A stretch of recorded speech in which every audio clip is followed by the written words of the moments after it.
Hello, loved ones. Welcome back to Sisterhood Reads series. We left off on chapter 8, The Last School Days. The early morning fog was drifting throughout the halls of their high school. The smell of coffee cake filled the air. Youngsters began to meet up around the cafeteria for their first day back to school. Some kids were excited to be back to school from winter break. Others, not so much. Cindy was sitting on a tabletop with her feet perched on the bench. Miranda, Gabby, and Susie walked into the cafeteria together. They spotted Cindy sitting alone at the spot. Together they walked over to greet her. With loving energy, the three ladies gave Cindy a big group hug. Miranda asked Cindy, "How was your winter vacation?" Cindy smirked as she replied, "The same as every break before it. I just chilled at the pad most of the time. I didn't do anything too exciting. What about you ladies?" Miranda shrugged, then said, just worked and hung out at the apartments most of the time, but we hit up the malls, parties, Six Flags." Gabby added, "Yeah, we went to Six Flags like a week ago. It was pretty chill." Cindy responded, "Lucky. Oh, well, I'm glad you guys made the best of your vacation." Miranda replied, "But of course, had to make the best of our last high school vacation.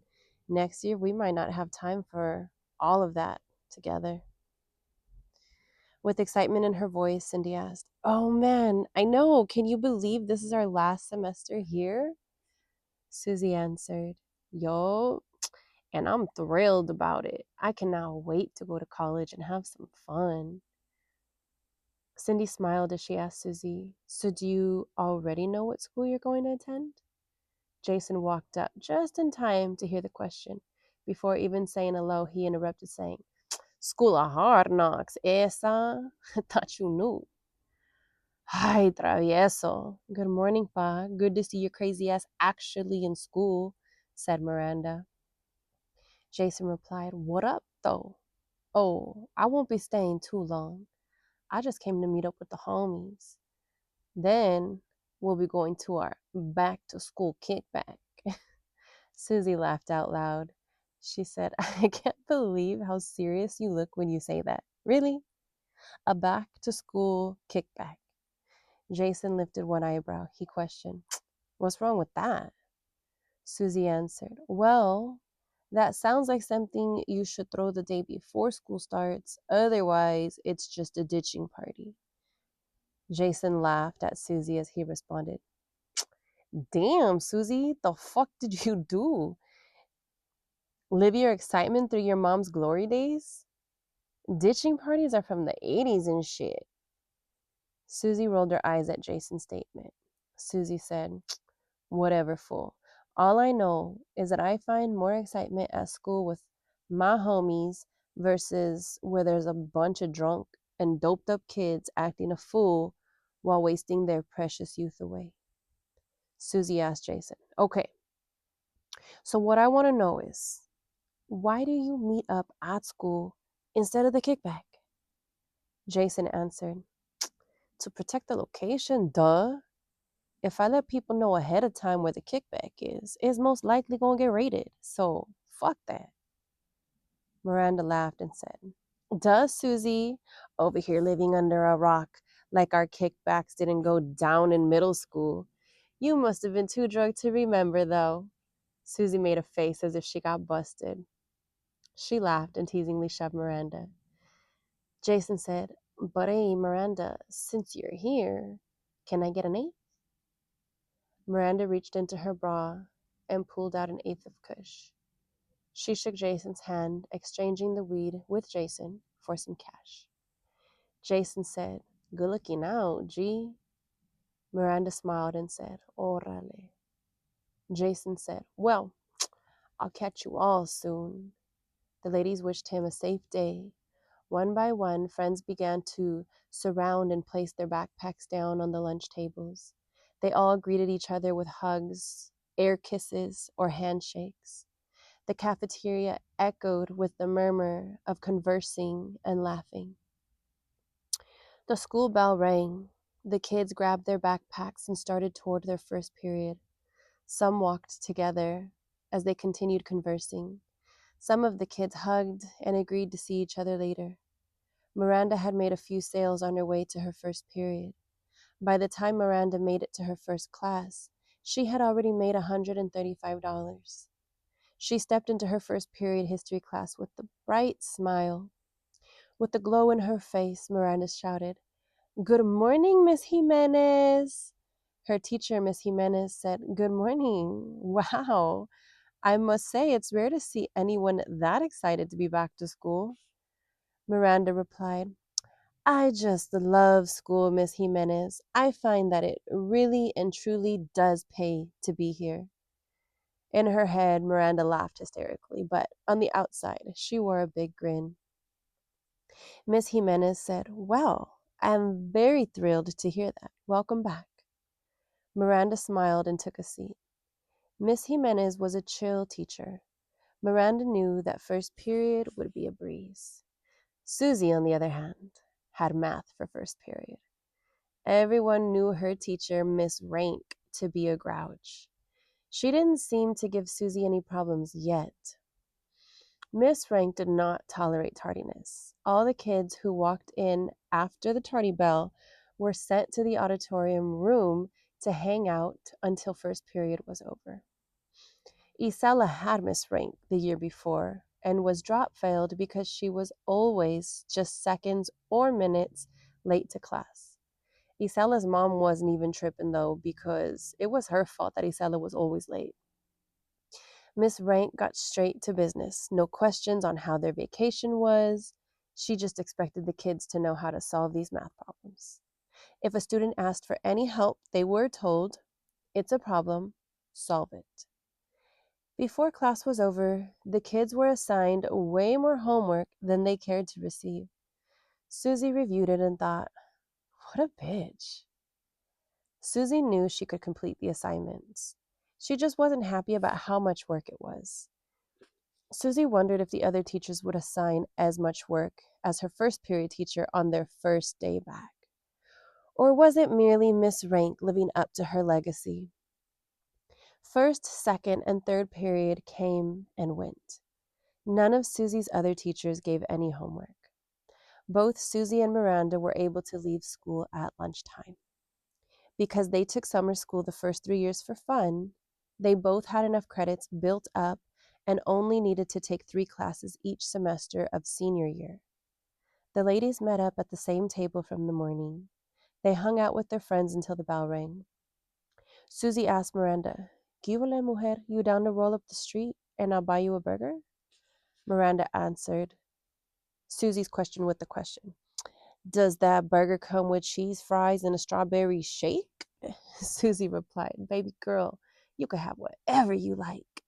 Miranda responded, "Say no more, I'm there." The ladies signed themselves out at the front gate. They walked around the corner and hopped into Miranda's Impala.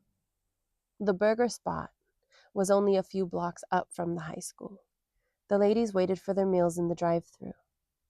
Miranda suggested that they take the food to the cemetery to visit one of their close friends. When the order was ready, Miranda asked for an extra French fry holder. They had quite a few friends and family members buried at the cemetery. There was one friend in particular from the apartments to whom they both were extremely close. His name was Louis. Louis passed away at the age of 14. He was walking home from the gas station when a green Honda rolled up on him. A guy jumped out and hit Louis up, saying, "Where you from, missy?" Deep in his gut, Louis knew what was about to happen. He put his head up high, stuck his chest out, and represented his hood with pride. The guy dissed Louis's neighborhood. He then claimed his hood to Louis. As the guy reached for a gun at his hip, Louis threw a punch to the guy's face. The guy stumbled. Louis continued to throw punches. The guy pulled the gun from his pants, raised his arm, and shot Louis in the shoulder. He fired again at Louis's chest. When Louis hit the floor, The guy kicked Lewis in the face. The guy ran back to the car and jumped in. The car dashed out of there. Lewis's homeboy Carlos was sitting inside of the taco spot when he heard the first shot. By the time the guy was jumping into the car, Carlos had walked up to the window. Carlos was squinting to see who it was that got shot. He glanced around the guy and noticed that nobody had gone to check on him. Carlos pulled out his cell phone. He called for an ambulance as he ran out to check on the guy.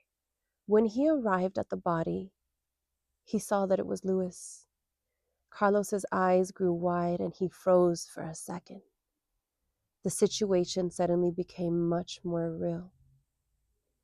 Carlos told the operator where to find Lewis. As he ended the phone call, Carlos knelt beside Lewis. Lewis had no more life to him. Carlos glanced around. People were staring from a distance, but nobody bothered helping at all with the situation. Carlos began to angrily shout at the people who were just standing around and looking. What the fuck is wrong with you? He's a kid, and you stand around and do nothing. He could be your fucking son or nephew, and you do nothing. Fuck you. Fuck you, little fucking bitches. Carlos placed his hand on Lewis's collarbone. He whispered to Lewis, saying, I'm so sorry this happened to you, my boy. Fuck, my boy. I just saw you this morning. Shit. Still hurts to see you like this. I pray you get to a place much better than this fucked up hell, G. Carlos silently stayed knelt beside Lewis until the ambulance came to get him. The EMT checked his pulse. They knew that Lewis was dead. They stood by as the officers began their investigation before taking Lewis to the hospital. 2 police officers asked Carlos if they could question him. Carlos immediately and clearly said, Look, I was eating in the taco spot when I heard the shots. I didn't know who shot or who got shot. I got up to look. I saw a body on the floor and no one else doing anything about it. I felt that calling for an ambulance was the right thing to do. And when I got here to check on the guy, I saw that it was my friend. His name is Luis Cardenas. He lives in the apartment buildings, the same apartment building as me, just right there.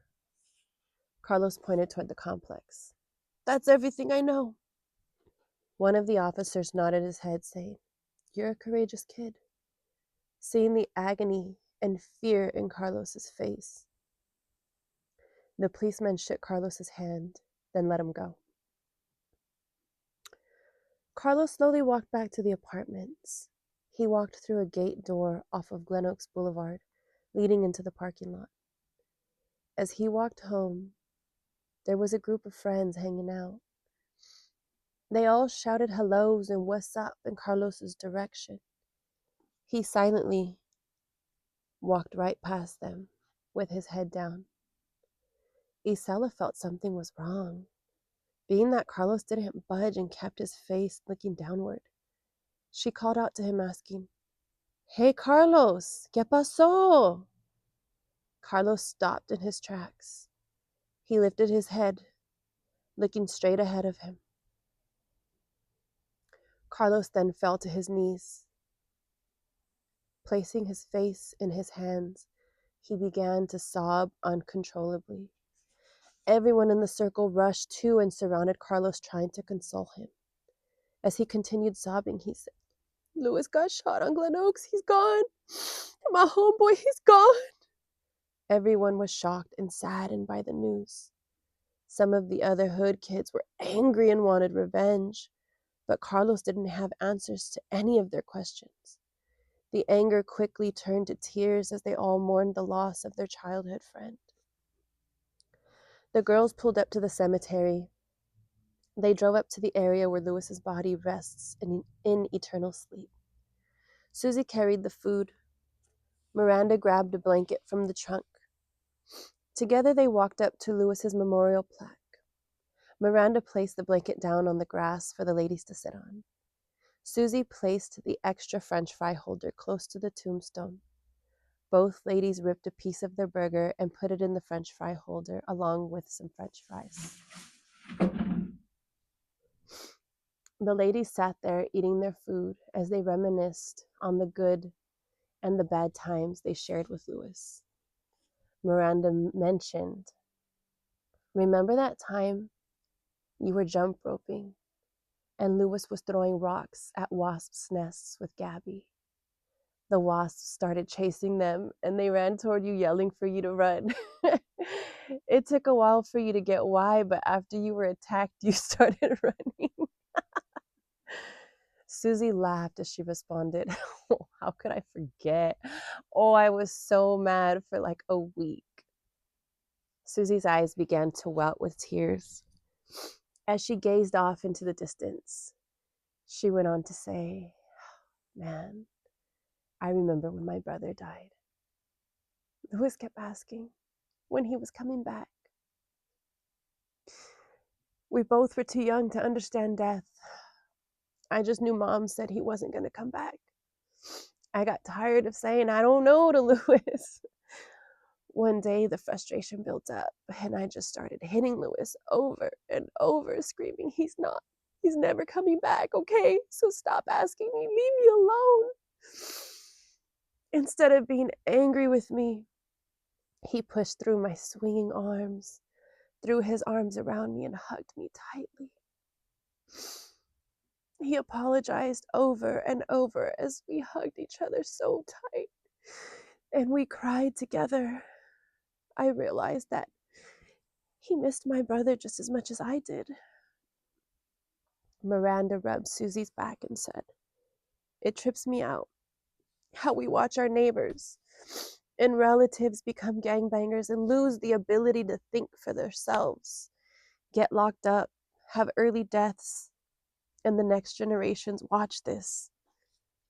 They just repeat the cycle instead of breaking it. I wish they would learn from the homies' mistakes. I'm tired of the painful losses. I want to see our people grow, prosper, and walk in unconditional love with each other. I know it's hard when the past of oppression pours into the present, causing so many of us to hate our circumstances and even ourselves. But still, I ask Creator for the day that we take the system into our own hands and change it for the sake of our resiliency. I wish for our people to remember that those early indigenous gangs were never intended to fight each other, but to protect one another against the police and the US soldier and sailor brutality that they were facing in the 18 and 1900s. It's come a long way from that, and it hurts my heart. These guys are killing and claiming territory that doesn't even belong to them because the government took it away from us. Now we just rent to live on stolen land. All of this warring over territory, drugs, and money just doesn't make sense." When they finished eating, they continued to reminisce with tears and laughter. An hour had come and gone. The ladies kissed the fingertips of their index and middle fingers, then touching their fingers to Louis's tombstone. With the same fingers, they felt their hearts. They stood up and headed back to the car to go home. Miranda pulled up to the gate on Glen Oaks in Pacoima. The ladies gave each other a big hug. Susie said, "Thanks for the ride, mujer." Miranda smiled, replying, "De nada, thanks for the grub." As she began to exit the car, Susie looked back, saying, "See you later, drive safe." Miranda responded, "Ándale." Miranda reversed out of the driveway and headed over to her brother Miguel's house. Miranda settled at her desk to do some homework. Just as she finished up with her homework, her cell phone rang. It was a customer. She grabbed a couple of sacks of weed and drove down to the apartments. From there, she parked and walked down towards the liquor store. She met her customer near the store to make the exchange. As she posted on a bench outside the burger spot, Miranda saw Isela's little cousin Maribel with a couple of her friends passing along the sidewalk. Miranda whistled. The lady spotted Miranda and began walking in her direction. Maribel told Miranda that they were headed to the apartments to drop off some birthday invitations to Isela and some friends. Miranda said, "Do me a favor, pues. Tell Isela to go get Susie and meet up with me right here." Maribel agreed. Miranda hugged Maribel as she said, "Thanks, mija. See you later. Y cuídate." Maribel nodded and smiled. She headed on to the apartments with her friends. Susie was sitting at the kitchen table, doing her homework, when she decided to take a break to smoke some herb. Isela walked up to the front door of Susie's apartment, proceeding to knock. When she heard the door, Susie placed a curious look on her face. She placed the pipe down on the table, then walked over to open the door. Susie was relieved to see it was Isela. Susie opened the screen door and clasped Isela's hand, pulling her in for a hug. She invited Isela in with a gesture of her arm while saying, "You down for a sesh or what?" Isela smiled as she quickly replied, "Always down, Fulia. I'll match you. How about that?" They walked into the kitchen together to blaze. Isela saw the open textbooks on the table. She looked at Susie and put her hand out to shake Susie's hand, hood style. Isela excitedly said, "That's right, loca. I know that it's only the first day of the last semester, but it's good to see you ain't ever fell off and blamed it on the guerra. Keep it up. You're close to walking that stage and getting your diploma, mamash." Susie blushed, turning her head off to the side. She then snapped her tongue against her palate, coming back with, "Come on now, you know me. Making the honor roll, yet still causing this madre." "You're doing pretty well yourself, que no, mujer?" "How were the home studies today?" Isela answered, "Actually, really well." She paused to take a hit. She inhaled a few more times after taking the hit. With her lungs full of smoke, Isela exclaimed, "I just talked to my teacher." She exhaled the kush smoke and continued, "I'm graduating in a month, homie." Isela passed the pipe to Susie and continued talking. "I'm on my last 8 packets right now. As soon as I hand them in to my teacher, I'll finally be done. Yay me." "Hey, but I haven't even looked into college. I'm fucking up because I can't decide what I want to do. I don't want to waste my time and money, that's for sure." After Susie blew a cloud of smoke out of the window, she implied, "I feel you, ma. If anything, do community college and work while you think about it. I applied to UCLA and CSUN, and I got accepted to both." Isela smiled, saying, "Hells yeah, Susie. Oh, I'm so happy for you. Are you leaning toward one or the other?" Susie replied, "Yeah, I'm leaning toward CSUN because it's close and convenient." Isela asked, "What are you planning to major in?" "I still want to get into business. I think that'll be pretty down to be my own boss," answered Susie. Isela excitedly responded, "I know, right? That's kind of where I am. And with all the skills we got, homie, we got a variety of choices on our future businesses." Isela opened her eyes wide and said, "Hey, sorry to change the subject, but I remember Miranda's waiting for us at the burger spot." Susie busted out laughing hysterically, exclaiming, "Wow, you would, dog." Isela giggled as she suggested, "Fuck it. Let's make this bold to go." Susie closed up her books. She neatly put them into her backpack and left her bag on the seat of her chair. Together the girls excited Together the girls exited through the front door. Susie and Isela exited through the back gate. To their left sat an elderly woman. The woman asked Isela in Spanish, "¿Qué horas son?" Isela politely explained to the woman that she didn't speak Spanish. The elderly woman said, "Tienes un nopal en la fronte," which is an expression claiming Isela as one of her people. The woman continued, "Why aren't you proud to speak your language?" Isela said, Soy indígena de aquí. No soy de España. Are you from Spain? Because Spanish is not the original tongue in Mexico. So if you're so proud, maybe you should be speaking your native language. Met. Have a good day. Isela and Susie continued walking. As they walked up to the burger spot, they heard someone shout out, "Shoo!" from the liquor store. Of course, it was Miranda. She had a brown bag in one hand, the other hand was in the air throwing up the pee. It was kind of funny to see Miranda playing around throwing up gang signs. She always wore nice dress slacks or skirts, a beautiful blouse, and heels or cute flats. Her hair was usually done up cute.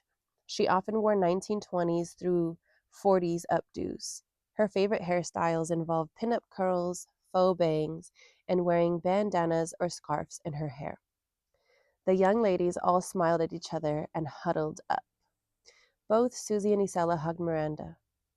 Isela asked, "Órale, Miranda, you still out here making your ends meet?" Miranda responded, "Best believe it, home girl. That's a given. Motherfuckers know where it's at." No sooner than Miranda said that an older man walked up asking for some yerba. They conversed minimally with each other. Miranda handed him a gram in exchange for a $20 bill. The man said, "Gracias, eh?" as he turned to walk away. Miranda replied, "De nada, hombre." All three ladies turned around to walk toward the apartments. Halfway to the complex, Isela said in a disappointed voice, "Oh, snaps! We forgot to buy bullet wraps." With a giggle in her voice, Miranda responded, "Hey, Isela, you doubt me too damn much." Miranda lifted two blunt wrap packages. She passed it over to Isela. Isela smiled at and grabbed the blunt wraps from Miranda's hand, then said, "And that, my dear Miranda, is why we love you so much." Miranda smirked, replying, "Shut up, but I love you too, doll." The girls entered the apartments and sat on a slab of concrete fit for a bench. Susie, Susie broke up some weed. When Isela saw the bud was almost ready to be rolled, she began to prepare the blunt wrap. Miranda took a swig from her bottle, wrapped inside a paper bag, and continued to keep trucha for her homegirls. Freddie, one of the residencies, began to approach the ladies. Before he got in front of them, Miranda acknowledged him by lifting her head as to say, "What's up?" Freddie returned the gesture to her. Freddie walked up, shaking all three of the girls' hands. He then asked Miranda, "What you sipping on?" Miranda smiled big and said, "Some ice cold H2O. Want some?" Freddie replied, "No thanks. I was thinking maybe you were sipping on some Cervy." Miranda giggled, saying, "Come on, Freddie. How long have you known me? 11 years? And you seriously think I'd be sipping all of a sudden? You crazy, G. I'd rob a bank before I'd touch any kind of alcohol." Isela's eyes opened up wide. She glanced over to Miranda, exclaiming, "Let me know when you're ready for that bank, homie. I'm right there with you. We can donate a percentage of the money to some of the residents in need. Maybe even fix up the city, like these damn streets. Fix it right there on Glen Oaks where Susie broke her foot in that pothole." Miranda laughed and shouted, "Remember that?" She still crossed the street to buy the blunt wraps. She sat there in that very spot, rolled the blunt, smoked it, walked home later, fell asleep, then woke up in excruciating pain, drove to the hospital at 3 in the morning. Miranda, Miranda looked over to Susie and said, "Psh, guess Susie, you're just 2G with it, mujer." Susie smiled as she continued to lick and roll the blunt. Isela asked Miranda, "So what? We gonna hit a lick and be the 21st century female Robin Hoods, okay? 'Cause if so, I'm down." Miranda replied, "Dang, Traviesa, I was playing. Look at you about to start on the blueprints and shit. If super desperate times call, then we'll talk. Until then, I'm straight, friend. I love my so called freedom. Freddie shook his head side to side. He said, "You're too much, Isela. The crazy shit is, I know you're down to do some shit like that." Isela smiled at Freddie, shrugging her shoulders. She replied, "Hey, what can I say? I'm a product of my environment, homie. Plus, them banks been robbing our loved ones since day one." Everyone laughed and nodded at her comment. Freddie found himself a seat in between Susie and Isela. He turned his body toward Isela, then nudged her with his elbow, saying, "Sup with Mikey? How's he doing these days?" Isela replied, "He's good. He's still good old lazy, big pimpin' as always. Right now, he's probably with his girl of the day. You know, lazy, never planning on working a day in his life, yet he's somehow finding ways to be on baller status, though. Like, seriously?" Freddie grinned, replied, "Yeah, your bro always had a way with the ladies. He never did care too much about whether they were sisters or cousins, huh? He just out to get his, which he always seems to get, huh?" As Susie lit the blunt, she said, "You know, he had one girlfriend that we liked. You want to know what happened to her? She left him. She was a smart one, I tell you." Freddie smiled and shook his head side to side. Susie then took a big hit from the blunt and passed it to Freddie.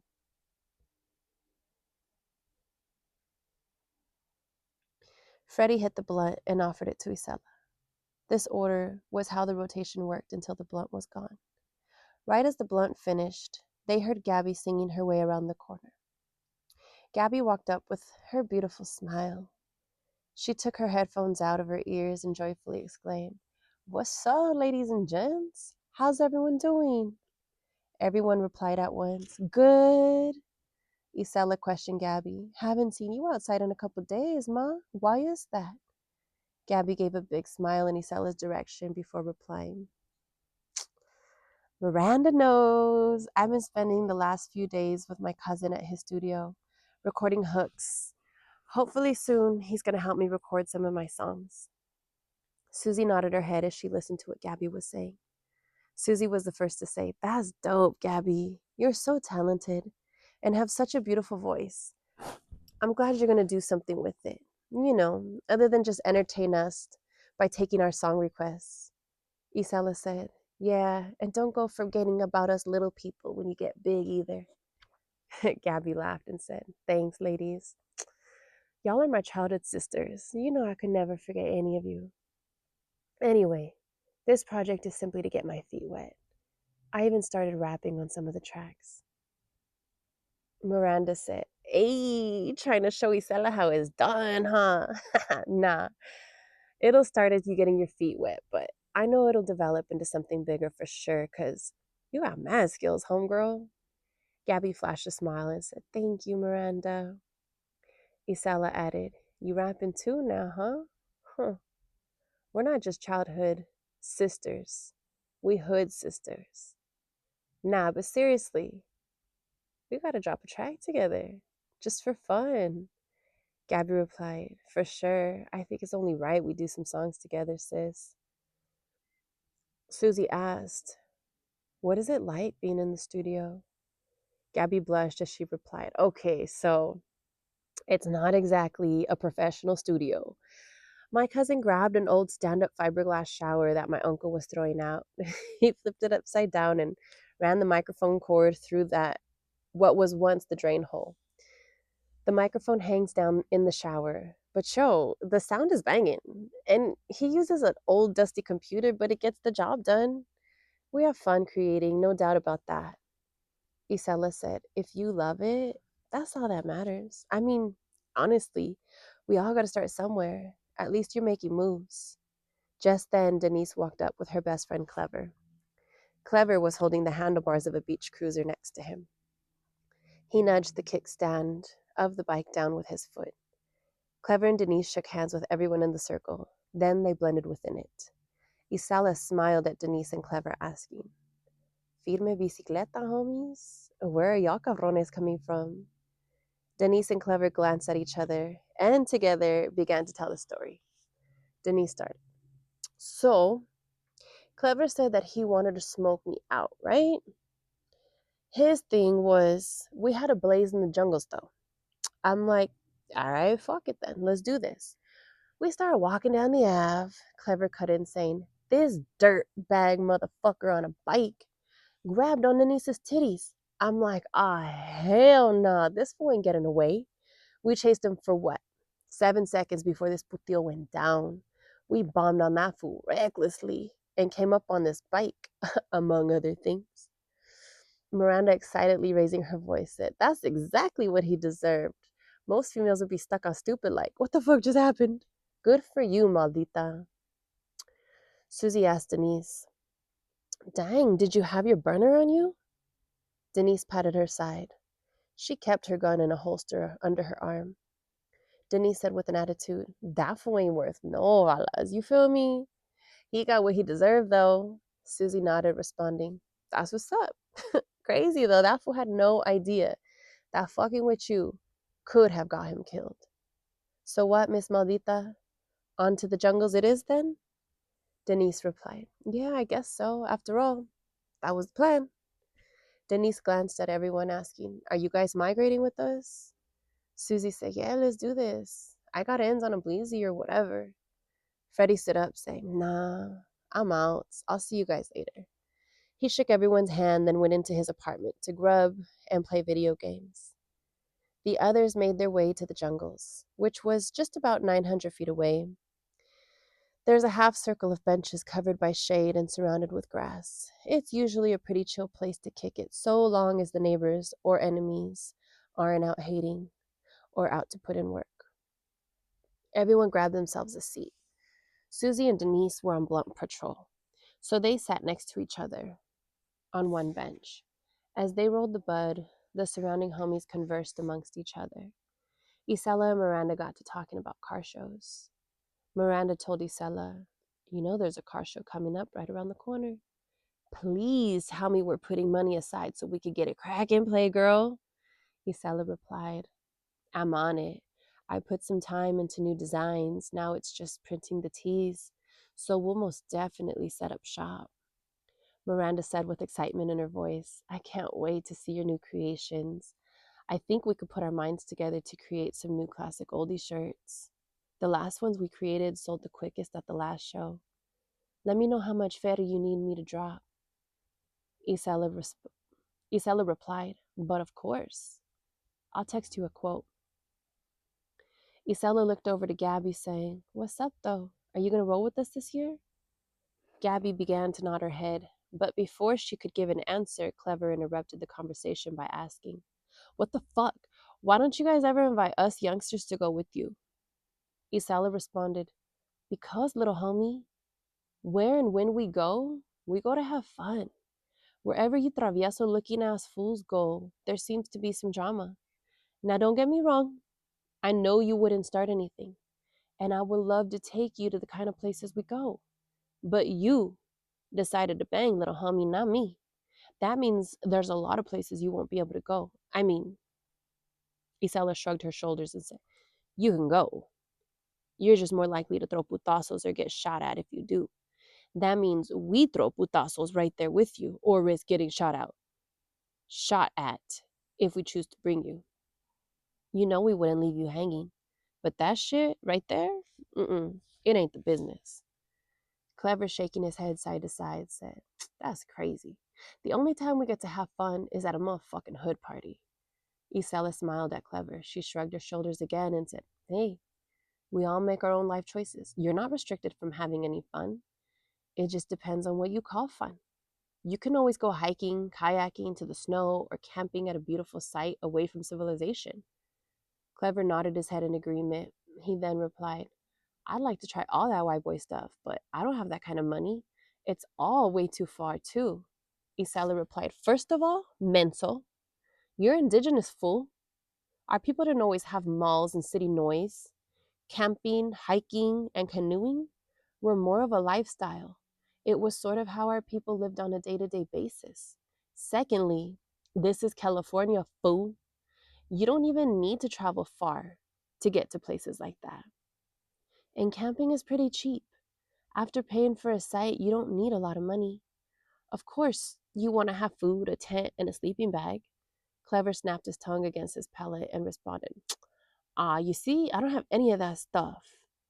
Isela said, You accumulate it little by little. Look, I have a tent that fits like 10 heads. All you need is a pillow and 2 or 3 blankets plus warm clothes. It gets pretty cold at night. Save like $6 every day until Friday, and I'll take you camping in 2 weeks. I just have to make the reservations. With excitement in his voice, he replied, For reals? I'm down. Are you going to teach me how to fish, Isela? She shrugged her shoulders as she lifted her arms off to the sides with a laugh in her voice. Isela said, Yeah, don't trip, little homie. I'll teach you. Without actually coming forth and saying it, Susie and Denise gave each other a look as if to say, I want to go too. Susie said, What's up, my love? You said this tent of yours fits 10 people, right? Isela replied, Yes, but I only have room in my bucket for 5. Denise said, Well, that's fine by me, baby girl. Count me in on that 5. Susie shouted out, Yeah, count me in as well, por favor. Gabby added, Me 4. Isela turned over to look at Miranda. Miranda said, Look, I would love to go, but I know y'all. You're going to make me do all the cooking and cleaning. If I go, I would just want to chill. Miranda shifted her eyes side to side and continued. But none of y'all hoodies seem to know how to do it like me. So I can't let y'all starve. Come on now. I'll roll up. Everyone laughed and cheered for Miranda's commitment to go. Susie then said, By the way, Isela, we can take the van. That thing just sits there most of the time anyway. Isela replied, Ay, that's firme. So how about we meet up here in the jungles on that Friday around 3:30 after school? Everyone, please be sure to get your stuff together the night before. That way you're less likely to forget anything. And like I told Clever, save some money every day. When everybody's here, we'll pack it all up, hit the grocery store, buy some breakfast, lunch, dinner for the trip. I figure Friday we can eat before we get up there. Everyone excitedly agreed on the plan. The blunt began to make its rotation as they continued talking about camping. Susie said, Okay, so you can count on me for the foil pots and pans plus cooking utensils. I'll also bring dish soap and a sponge. Denise said, Well, I have some knives, forks, paper plates, and cups left over from the last party we threw. Oh, plus 2 flashlights I can contribute.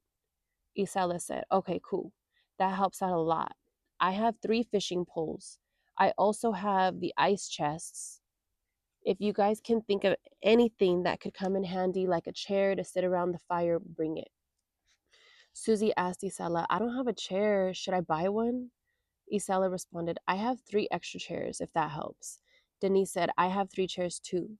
Susie nodded her head. Okay, cool then, she replied. The blunt was gone, and with it, the sun. Gabby stood up, saying, Well, I would love to stick around, but I gotta make dinner for the bro and me. Gabby walked around and gave everyone a hug and a kiss on the cheek. Gabby said goodnight, fam, as she walked away.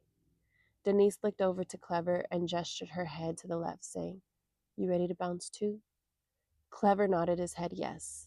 Denise and Clever made their rounds saying goodnight. Clever walked Denise with her new bike to her house. They hung out in the backyard and shot some pool. Clever loved spending time with Denise at her pad. He felt safe there, like he didn't have to watch his back. A half hour passed by. Miranda smiled at the 2 young women and said, I gotta go. I'll see you ladies tomorrow for sure. Susie, pick you up at 7:15? Susie replied, Yes, please. Miranda gave them both a hug, followed by a kiss on the cheek. They wished each other good night as well. Isela and Susie stayed to talk for a while longer. After all, they don't get to hang out at school anymore. Evenings and weekends are the only time they see each other during school days since Isela dropped out after fighting with her English teacher the year before. That situation was messy. Apparently, this teacher just did not like Isela. Their energies clashed every single day. That teacher had a very negative vibe about her. Susie would agree. One day, this teacher decided she had enough of seeing Isela's face in class. Isela asked to correct some spelling on the board. The teacher tilted her head and got the strange twitch in her eye. She ran toward and attacked Isela. Isela saw it coming and immediately stood up, getting into boxing position. Isela let the teacher take the first swing, and then she and the teacher fist fought. Although Isela was beating her teacher's ass, she became so caught up in the moment that she wouldn't stop. Isela hovered over her teacher, who was now on the floor, taking swing after swing. Susie talked her into calming down as Isela began to calm. Susie grabbed Isela and sat her down. Susie checked Isela's face and bloody knuckles, asking if she was okay. Isela sent the teacher to the hospital with a broken nose and a concussion. Since Isela had no significant injuries aside from swollen and bloody knuckles, the school and police decided they would take affirmative action. The police arrested Isela and wanted to build a case to lock her up despite her claims of innocence. The school decided they would expel her. Since Susie was in that class too, and she witnessed the entire thing, she pulled as many of the kids from that class together as she could. They went down to the police station to fill out statements. Isela's mother was furious when she went to pick up Isela from the station. The police asked Isela if she wanted to press charges. She said no. Her mom wanted to press charges and whoop that woman's ass for attacking her child. Isela told her mom, "Look, Mom, if you press charges, we're going to have to live at court for who knows how long. Don't we do that enough with Mikey getting into trouble? Plus, we have enough to deal with, like Jared's death. I fucked her up bad, Mommy." With pain in her voice, Isela pleaded, "Let's just go home, please." Isela's mom's eyes began to tear up. She hugged her daughter tight and took her home. Isela thanked Susie 1,000 times a day for a few days. She knew if Susie didn't speak up, no one else would have, and she'd be sitting in juvenile hall. Susie would always say, "That's what true friends are for. I know in my heart that you would have done it for me." Isela always agreed. After the massive ordeal with her teacher, the school sent Isela an apology letter explaining that the teacher was fired and invited her back to school. Isela decided instead to take up home studies. Her mom pretty much let her do whatever she wanted after that. Grace treated her daughter as a grown woman who can make grown woman decisions. Isela excelled in the home studies program. She loved that she could wake up, open her book, and be in class. When she first started, she turned in her entire semester's worth of work in less than 2 months. She decided with the way that things were going in school that she would look for a job. She had a family friend named Tim who had started up a side business. He had a silk screening shop in his garage where he painted t-shirts, bandanas, and banners. Tim also had a day job working for a major corporation in Van Nuys. Isela approached him, explaining her situation. She offered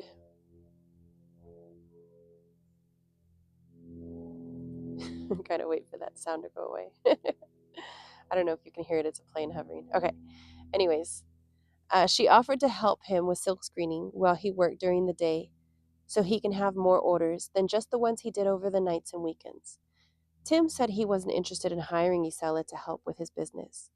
Within a month of Isela promoting his business, Tim had received so many business inquiries that he didn't want to turn it away, but he was overwhelmed. He decided to call Isela and offer her the job. Isela learned the ins and outs about silk screening quickly. She was cranking out orders for shirts and bandanas mostly. She made banners about once or twice a week. On her downtime, Isela studied and did her homework. If she didn't have homework to do, Isela would work on new designs. Within 4 months of Isela working with Tim, they talked about opening up a shop where they'd make and sell their designs. After a couple weeks of shopping around, they decided to open up a shop on Van Nuys Boulevard. Isela became the day manager of the shop. Together, she and Tim hired 2 people. One person was to work under Isela's supervision, and the other was to work under Tim's guidance. Isela was delighted with the way her life had transitioned. Everything seemed to have fallen into place.